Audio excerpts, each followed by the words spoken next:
Hello dear student, welcome back. इस video में आपको पढ़ाने वाला हूं चौहान वंश का इतिहास, जिसमें मैं आपको पढ़ाऊंगा चौहान वंश का परिचय, चौहान वंश के अभिलेख, चौहान वंश का साहित्य। देखिए, अभिलेखों में मैं सेवदी ताम्रपत्र लेख, अजमेर अभिलेख, बिजौलिया अभिलेख और बरल अभिलेख की बात करूंगा। साहित्य में मैं बात करूंगा वंश भास्कर, हम्मीर महाकाव्य, पृथ्वीराज रासू और राजस्थान का इतिहास, इनकी मैं बात करूंगा।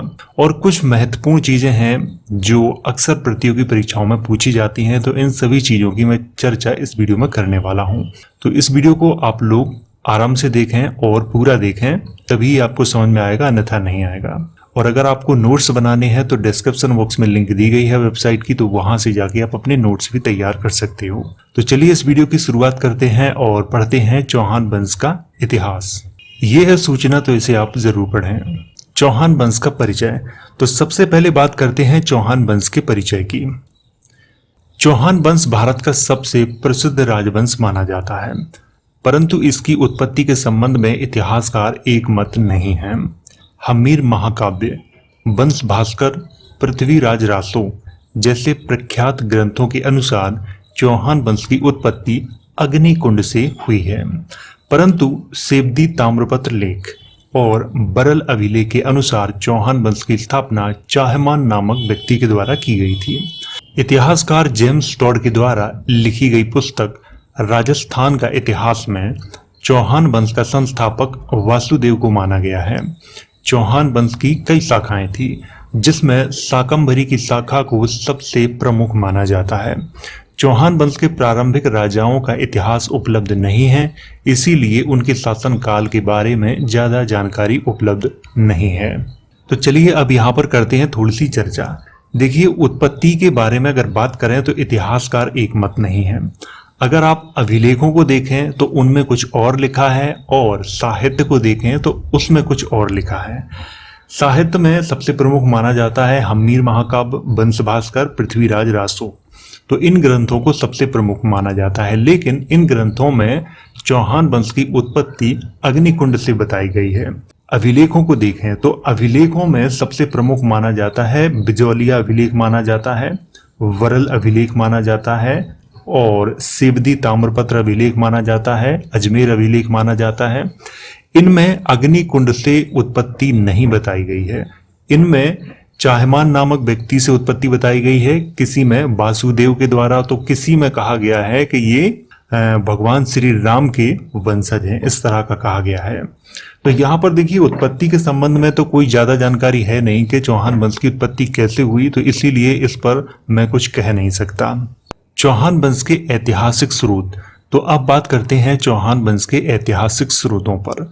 सबसे पहले बात करते हैं अभिलेख की। नंबर 1, सेवदी ताम्रपत्र लेख। सेवदी ताम्रपत्र लेख राजा रतनपाल सिंह का है, जो 1119 ईस्वी के आसपास का माना जाता है, और इसमें चौहान वंश की उत्पत्ति के बारे में बताया गया है। और इसमें ऐसा कहा गया है कि चाहमान नामक व्यक्ति के द्वारा चौहान वंश की स्थापना की गई थी। तो आपको इसको यहाँ पे ध्यान रखना है कि सेवदी ताम्रपत्र लेख में चाहमान नामक व्यक्ति को चौहान वंश का संस्थापक बताया गया है। नंबर 2, अजमेर अभिलेख। अजमेर अभिलेख विग्रह राज चतुर्थ का है, जिन्हें बीसल देव के नाम से भी जाना जाता है। तो इस अभिलेख में भी चौहान वंश की उत्पत्ति के बारे में चर्चा की गई है, और इसमें ऐसा कहा गया है कि श्री राम के इक्ष्वाकु वंश से चौहान वंश की उत्पत्ति हुई है। नंबर 3, बिजौलिया अभिलेख। देखिए, बिजौलिया अभिलेख को आप विशेष तौर पर याद रखें, क्योंकि इसके बारे में बहुत ज्यादा चर्चा की जाती है। जब भी चौहान वंश के बारे में चर्चा की जाती है तो बिजौलिया अभिलेख का नाम सबसे ऊपर रहता है। तो बिजौलिया अभिलेख 1170 ईस्वी के आसपास का माना जाता है, और ये अभिलेख सोमेश्वर देव के द्वारा उत्कीर्ण करवाया गया था। तो इसमें भी चौहान वंश की उत्पत्ति के बारे में चर्चा की गई है। नंबर 4, वरल अभिलेख। देखिए, वरल अभिलेख 1178 ईस्वी के आसपास का माना जाता है, और इस अभिलेख को पृथ्वीराज चौहान के द्वारा उत्कीर्ण करवाया गया था। तो इसमें चौहान वंश का संस्थापक चाहमान नामक व्यक्ति को बताया गया है, और चाहमान को सूर्यवंशी कहा गया है इसमें। तो यहाँ पर आपको अजमेर अभिलेख और बिजौलिया अभिलेख को याद रखना है। अब बात करते हैं साहित्य की। तो साहित्य में देख लेते हैं कि साहित्य में क्या लिखा हुआ है। नंबर 1, वंश भास्कर। देखिए, वंश भास्कर नामक ग्रंथ की रचना सूर्यमल कवि के द्वारा की गई थी और इसमें चौहान वंश की उत्पत्ति अग्निकुंड से बताई गई है। नंबर 2, हम्मीर महाकाव्य। देखिए, हम्मीर महाकाव्य ग्रंथ की रचना नयन चंद्र सूरी के द्वारा की गई थी और इसमें चौहान वंश की उत्पत्ति अग्निकुंड से बताई गई है। नंबर 3, पृथ्वीराज रासो। पृथ्वीराज रासो एक बहुत ही महत्वपूर्ण ग्रंथ है और ये हमेशा चर्चा में रहता है और इसकी जो रचना है वो चंद्रवरदाई के द्वारा की गई थी और इसमें चौहान वंश की उत्पत्ति अग्निकुंड से बताई गई है। यानी कि तीनों ग्रंथों में चौहान वंश की उत्पत्ति अग्निकुंड से ही बताई गई है।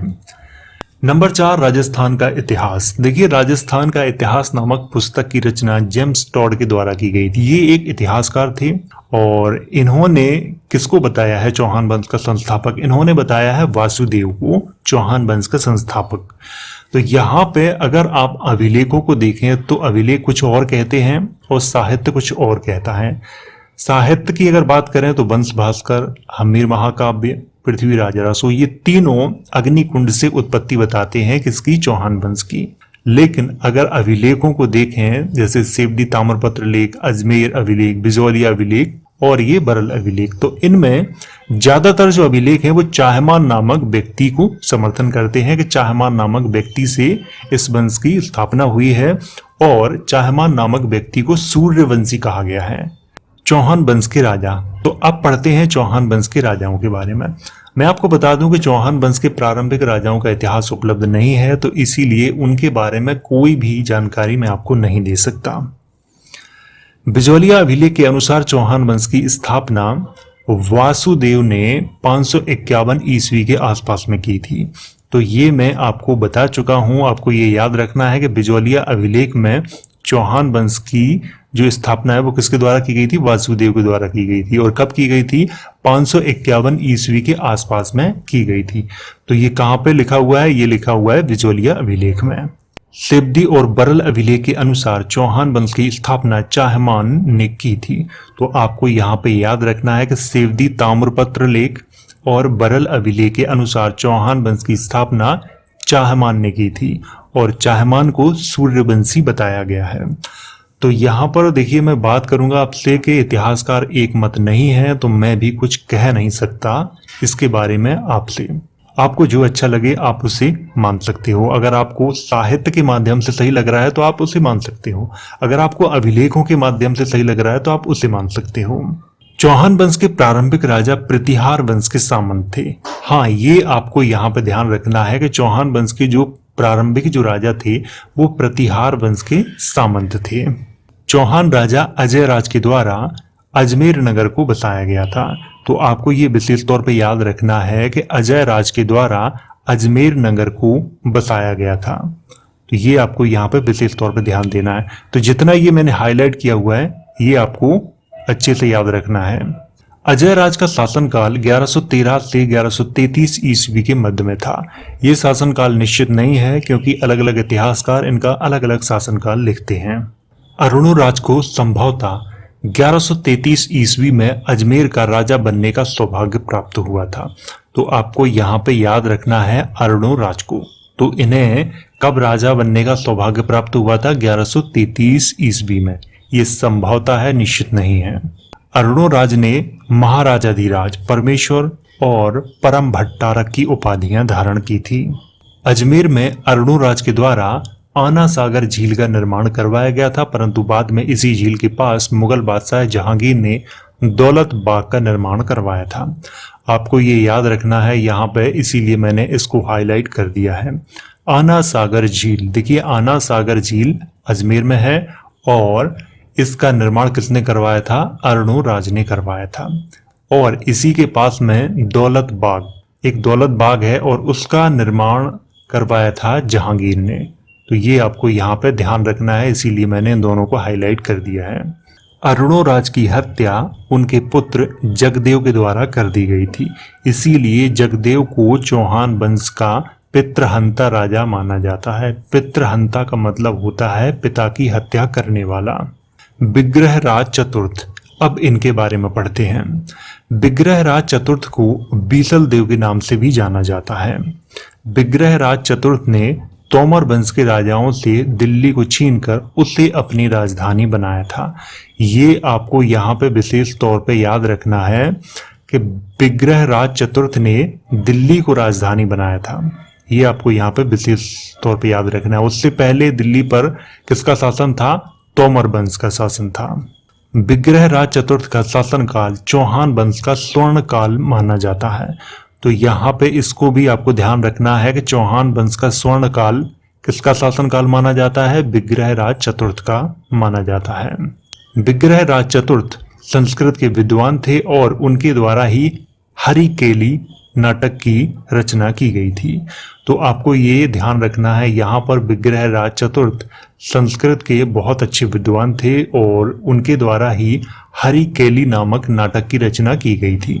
विग्रहराज चतुर्थ के दरबार में वीसल देवरासों के रचनाकार नरपति नाल्य और ललित विग्रहराज ग्रंथ के रचनाकार सोमदेव रहते थे। आपको यहाँ पे ध्यान रखना है वीसल देव रासो ग्रंथ और ललित विग्रहराज ग्रंथ, ये दोनों ग्रंथ किसके ग्रंथ हैं? विग्रहराज चतुर्थ के, क्योंकि विग्रहराज चतुर्थ को वीसल देव के नाम से भी जाना जाता है। तो वीसल देव रासो, इसकी रचना किसने की थी? नरपति नाल्य ने की थी। और ललित विग्रहराज, इस ग्रंथ की रचना किसने की थी? सोमदेव ने की थी। तो यहाँ पे आपको ये जितना मैंने हाईलाइट किया हुआ है ये आपको याद रखना है। विग्रहराज चतुर्थ ने अजमेर में एक संस्कृत पाठशाला का निर्माण करवाया था, जिसे बाद में कुतुबउद्दीन ऐबक ने तोड़कर 2.5 दिन का झोपड़ा नामक मस्जिद का निर्माण करवाया था, जो राजस्थान की पहली मस्जिद मानी जाती है। तो आपको यहाँ पे याद रखना है कि विग्रहराज चतुर्थ ने अजमेर में एक संस्कृत पाठशाला का निर्माण करवाया था, लेकिन उसको तोड़ के कुतुबउद्दीन ऐबक ने 2.5 दिन का झोपड़ा नामक मस्जिद का निर्माण करवा दिया था, जो राजस्थान की सबसे पहली मस्जिद थी। तो यहाँ पे आपको क्या ध्यान रखना है? जितना ये मैंने हाईलाइट किया हुआ है ये आपको याद रखना है। पृथ्वीराज चौहान, तो इनके बारे में पढ़ते हैं। पृथ्वीराज चौहान का शासनकाल 1178 से 1192 ईस्वी के मध्य में था। पृथ्वीराज चौहान को राय पिथौरा के नाम से भी जाना जाता है। पृथ्वीराज को चौहान वंश का अंतिम शक्तिशाली राजा माना जाता है। तो ये भी आपको यहाँ पे ध्यान रखना है कि अंतिम शक्तिशाली राजा किसको माना जाता है? पृथ्वीराज चौहान को माना जाता है। पृथ्वीराज चौहान ने 1182 ईस्वी में चंदेल वंश के अंतिम राजा परमर्दी देव को पराजित किया था और इसी युद्ध में परमर्दी देव के प्रसिद्ध 2 सेना नायक आला ऊधल की मृत्यु हो गई थी। तो आपको ये विशेष तौर पे याद रखना है, क्योंकि आला ऊधल का नाम विशेष तौर पे लिया जाता है, सबसे ज्यादा बुंदेलखंड में लिया जाता है। तो 1182 में युद्ध हुआ था और उसी में आला ऊधल नामक 2 जो सेना नायक थे परमर्दी देव के, उनकी मृत्यु हो गई थी। पृथ्वीराज चौहान के दरबारी कवि चंद्रबरदाई थे, जिन्होंने पृथ्वीराज चौहान के जीवन पर आधारित पृथ्वीराज रासो नामक ग्रंथ की रचना की थी, जो उनके शासनकाल की विशेष घटनाओं का उल्लेख करता है। तो आपको ये याद रखना है, यहाँ पर पृथ्वीराज चौहान के दरबारी कवि कौन थे? चंद्रबरदाई थे और इनके द्वारा पृथ्वीराज रासो ग्रंथ की रचना की गई थी, जो कि बहुत महत्वपूर्ण माना जाता है चौहान वंश का इतिहास जानने के लिए। 1191 ईस्वी में तराइन का प्रथम युद्ध पृथ्वीराज चौहान और मोहम्मद गौरी के मध्य में हुआ था, जिसमें मोहम्मद गौरी की हार हुई थी। आपको ये याद रखना है कि तराइन के प्रथम युद्ध में मोहम्मद गौरी की हार हुई थी। 1192 ईस्वी में तराइन का दूसरा युद्ध पृथ्वीराज चौहान और मोहम्मद गौरी के मध्य में हुआ था, जिसमें पृथ्वीराज चौहान की हार हुई थी और उन्हें बंदी बना लिया गया था। तो यहाँ पे आपको ये ध्यान रखना है, जितना ये मैंने ये हाईलाइट किया हुआ है ये आपको ध्यान रखना है। पृथ्वीराज चौहान के शासनकाल से जो भी महत्वपूर्ण घटनाएं थी उनकी मैंने इस वीडियो में चर्चा की है। ये वीडियो केवल प्रतियोगी परीक्षा के लिए बनाया गया है और अगर आपको एक बार समझ में ना आया हो तो आप इसे दोबारा जितनी बार चाहें उतनी बार देख सकते हैं। वीडियो अच्छा लगा हो तो इसे लाइक करें, शेयर करें। अगर आपका कोई सवाल है तो कमेंट करके आप मुझसे पूछ सकते हैं।